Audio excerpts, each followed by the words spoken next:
Hello, welcome to my channel. ಬೆಳಗಿನ ಶುಭೋದಯ ಎಲ್ಲರಿಗೂ. ನೀವೆಲ್ಲ ಹೇಗಿದ್ದೀರಿ? ನೀವೆಲ್ಲ ಚೆನ್ನಾಗಿದ್ದೀರಾ ಅಂತ ಭಾವಿಸ್ತಾ ನಾನು ಸಹ ತುಂಬ ಚೆನ್ನಾಗಿದ್ದೀನಿ. ಇವತ್ತು ನಾನು ನಿಮಗೆ ನುಗ್ಗೆ ಸೊಪ್ಪಲ್ಲಿ ಒಂದು ಚಟ್ನಿ ಮಾಡೋದು ಹೇಗೆ ಅಂತ ತೋರಿಸ್ಕೊಡ್ತಾ ಇದ್ದೀನಿ. ನೋಡೋಣ ಬನ್ನಿ. ನುಗ್ಗೆ ಸೊಪ್ಪು ಆರೋಗ್ಯಕ್ಕೆ ತುಂಬ ಒಳ್ಳೆಯದು. ನುಗ್ಗೆ ಸೊಪ್ಪಿಂದ ಬಸ್ಸಾರನ್ನು ಮಾಡ್ತೀವಿ, ಆದರೆ ಚಟ್ನಿ ಸಹ ಮಾಡ್ಕೊಬೋದು. ಇದು ಚಟ್ನಿಗೂ ತುಂಬ ಚೆನ್ನಾಗಿರುತ್ತೆ. ಮಕ್ಕಳು ಆ ಸೊಪ್ಪನ್ನು ತಿನ್ನಲ್ಲ ಅಂತ ಅಂದಾಗ ಕೆಲವರಿಗೆ ನುಗ್ಗೆ ಸೊಪ್ಪು ತಿನ್ನೋದಕ್ಕೆ ಇಷ್ಟ ಆಗಲ್ಲ. ಅಂಥವ್ರಿಗೆ ಈ ಥರ ಒಂದು ಚಟ್ನಿ ಮಾಡಿಕೊಡಿ, ತುಂಬ ಇಷ್ಟಪಟ್ಟು ತಿಂತಾರೆ. ಈ ಚಟ್ನಿಗೆ ದೋಸೆ, ರೊಟ್ಟಿ, ಆಮೇಲೆ ಪೂರಿ ಯಾವ್ದು ಜೊತೆ ಬೇಕಾದ್ರೂ ತಿನ್ಬೋದು, ಚೆನ್ನಾಗಿರುತ್ತೆ. ನಾನಿಲ್ಲಿ ನುಗ್ಗೆ ಸೊಪ್ಪಿನ ಚಟ್ನಿಗೆ ತುಪ್ಪ ಹಾಕಿ ದೋಸೆ ಮಾಡಿದ್ದೀನಿ, ತುಂಬ ಚೆನ್ನಾಗಿದೆ. ಇದನ್ನು ಮಾಡೋದು ಹೇಗೆ ಅಂತ ನೋಡೋಣ ಬನ್ನಿ. ನಾನು ಸ್ಟವ್ ಮೇಲೆ ಒಂದು ಬಾಣಲೆ ಇಟ್ಟು 1-2 ಸ್ಪೂನ್ ಎಣ್ಣೆ ಹಾಕಿ ಇದಕ್ಕೆ 1-2 ಸ್ಪೂನಷ್ಟು ಕಡಲೆಬೇಳೆನ ಹಾಕ್ಕೊಂಡು ಹುರ್ಕೊತಾ ಇದ್ದೀನಿ. ಇದು ಸ್ವಲ್ಪ ಲೈಟಾಗಿ ಬಣ್ಣ ಬಂದ ಮೇಲೆ ಇದಕ್ಕೆ ಹಸಿರು ಮೆಣಸಿನ್ಕಾಯಿಯನ್ನು ಸೇರಿಸ್ಕೊತಾ ಇದ್ದೀನಿ, ಒಂದು 9 ಹಸಿರು ಮೆಣಸಿನ್ಕಾಯಿ. ಆಮೇಲೆ ಇದಕ್ಕೆ ಒಂದು 4 ಟೊಮೊಟೊನ 4 ಭಾಗ ಮಾಡಿ ಹೆಚ್ಚಿ ಹಾಕ್ಕೊಂಡು ಅದನ್ನು ಸಹ ಸ್ವಲ್ಪ ಹುರ್ಕೊತಾ ಇದ್ದೀನಿ. ಆಮೇಲೆ ಒಂದು ಈರುಳ್ಳಿ ಹೆಚ್ಚಿ ಹಾಕ್ಕೊಂಡಿದ್ದೀನಿ, ಅದನ್ನು ಸಹ ಹೀಗೆ ಬಾಡಿಸ್ಕೊತಾ ಇದ್ದೀನಿ.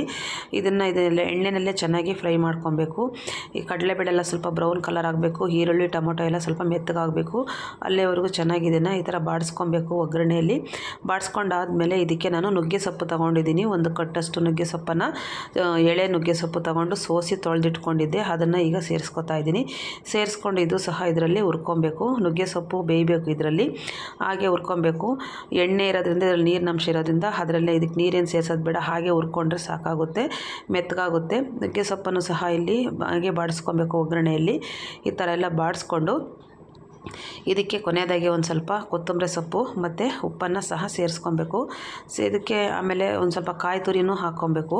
ನಾನು ಇಲ್ಲಿ ಕಾಯಿ ತುರಿ ಅಥವಾ ಕಾಯಿ ಹೆಚ್ಚಿ ಆದರೂ ಹಾಕ್ಕೊಬೋದು. ನಾನಿಲ್ಲಿ ಕಾಯನ್ನು ಹಾಕ್ಕೊಂಡು ಚಿಕ್ಕದಾಗಿ ಹೆಚ್ಚಿರೋಂಥ ಕಾಯಿ ಉಪ್ಪನ್ನು ಹಾಕ್ಕೊಂಡು ಅದನ್ನು ಸಹ ಇಲ್ಲಿ ಹುರ್ಕೊತಾ ಇದ್ದೀನಿ. ಈಗ ಹುರ್ಕೊಂಡಾದಮೇಲೆ ಸ್ಟವ್ನ ಆಫ್ ಮಾಡಿಬಿಡಬೇಕು. ಸ್ಟವ್ ಆಫ್ ಮಾಡಾದಮೇಲೆ ಲಾಸ್ಟಿಗೆ ನಾನು ಬೆಳ್ಳುಳ್ಳಿ ಸುಲಿದಿಟ್ಕೊಂಡಿದ್ದೆ 1-2 ಗೆಡ್ಡೆಯಷ್ಟು, ಅದನ್ನು ಹಾಕಿ ಮಿಕ್ಸ್ ಮಾಡ್ಕೊತಾ ಇದ್ದೀನಿ. ಈಗ ಉರಿತಾ ಇಲ್ಲ, ಆಫ್ ಮಾಡಿದ್ದೀನಿ ಸ್ಟವ್ವು.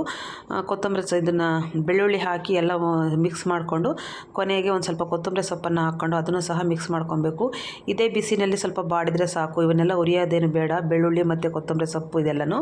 ಹಾಗೆಯೇ ಈ ಥರ ಬಾಡಿಸ್ಕೊಂಡು ನಾನು ಹಾಗೆ ಬಿಟ್ಬಿಟ್ಟಿದ್ದೀನಿ ತಣ್ಣಗಾಗೋದಕ್ಕೆ. ಈಗ ಇದೆಲ್ಲ ತಣ್ಣಗಾಗ್ತಾ ಇದೆ.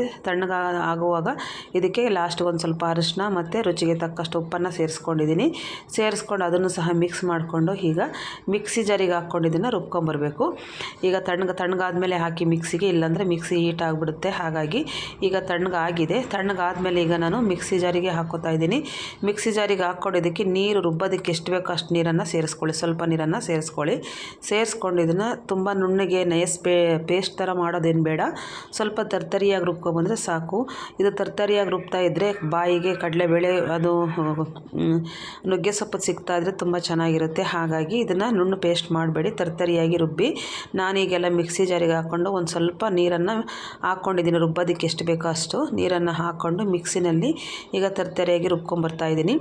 ರುಬ್ಕೊಂಡು ಬಂದಂಥದ್ದನ್ನಕ್ಕೆ ನಾವು ಒಗ್ಗರಣೆ ಹಾಕ್ಕೊಬೋದು. ಸ್ವಲ್ಪ ಸಾಸಿವೆ, ಜೀರಿಗೆ, ಬೆಳ್ಳುಳ್ಳಿ, ಕರಿಬೇವು ಸೊಪ್ಪನ್ನು ಹಾಕಿ ಒಗ್ಗರಣೆ ಮಾಡ್ಕೊಬೋದು. ಇಲ್ಲಾಂದರೆ ಹೀಗೇನಾದರೂ ಇರ್ಬೋದು. ನಾನು ಇದನ್ನೆಲ್ಲ ಎಣ್ಣೆಯಲ್ಲಿ ಹುರಿದಿರೋದ್ರಿಂದ ಮತ್ತೆ ಒಗ್ಗರಣೆ ಮಾಡೋಕ್ಕೆ ಹೋಗಿಲ್ಲ. ಅಕಸ್ಮಾತ್ ಏನಾದರೂ ಚಟ್ನಿ ಉಳಿದ್ರೆ ನೀವು ಒಂದು ಸ್ವಲ್ಪ ಎಣ್ಣೆ, ಸಾಸಿವೆ, ಕಡಲೆಬೇಳೆ ಎಲ್ಲ ಉದ್ದಿನಬೇಳೆ, ಆಮೇಲೆ ಜೀರಿಗೆನ ಹಾಕಿ ಒಗ್ಗರಣೆ ಮಾಡಿ ಇದನ್ನೊಂದು ಸ್ವಲ್ಪ ಹಾಕಿ ಒಗ್ಗರಣೆ ಮಾಡಿಟ್ಬಿಟ್ರೆ ಇದು ಚಟ್ನಿ ಕೆಡೋದಿಲ್ಲ, 2 ದಿನ ಇಟ್ಕೊಬೋದು. ಡೈರೆಕ್ಟಾಗಿ ಅವತ್ತಿಗೆ ನಾವು ಮಾಡ್ಕೋತೀವಂದರೆ ಇದೇ ಥರ ಮಾಡಿಕೊಂಡ್ರೆ ಸಾಕು. ಇದ್ರ ಜೊತೆ ನಾನು ತುಪ್ಪನ ಸೇರಿಸಿ ದೋಸೆ ಮಾಡ್ಕೊಂಡಿದ್ದೀನಿ. ಇದಕ್ಕೆ ಮಾಡ್ಕೊಂಡು ಇದ್ರ ದೋಸೆ ಜೊತೆ ತಿಂದರೆ ತುಂಬ ರುಚಿಯಾಗಿರುತ್ತೆ ನುಗ್ಗೆ ಸೊಪ್ಪಿನ ಚಟ್ನಿ. ಒಂದು ಸರಿ ಆದರೂ ನೀವು ಮಾಡಿ ನೋಡಿ, ಯಾಕಂದರೆ ತುಂಬ ಹೆಲ್ದಿ ನುಗ್ಗೆ ಸೊಪ್ಪು. ಐರನ್ನು ಮತ್ತು ಇದರಲ್ಲಿ ಕ್ಯಾಲ್ಶಿಯಂ ರಿಚ್ ಇರೋದ್ರಿಂದ ಮಕ್ಕಳಿಗೆ, ದೊಡ್ಡವ್ರಿಗೆ ಎಲ್ಲರಿಗೂ ಕೂಡ ತಿನ್ನೋಂಥ ಪದಾರ್ಥ. ಒಂದು ಸತಿ ಟ್ರೈ ಮಾಡಿ ನೋಡಿ.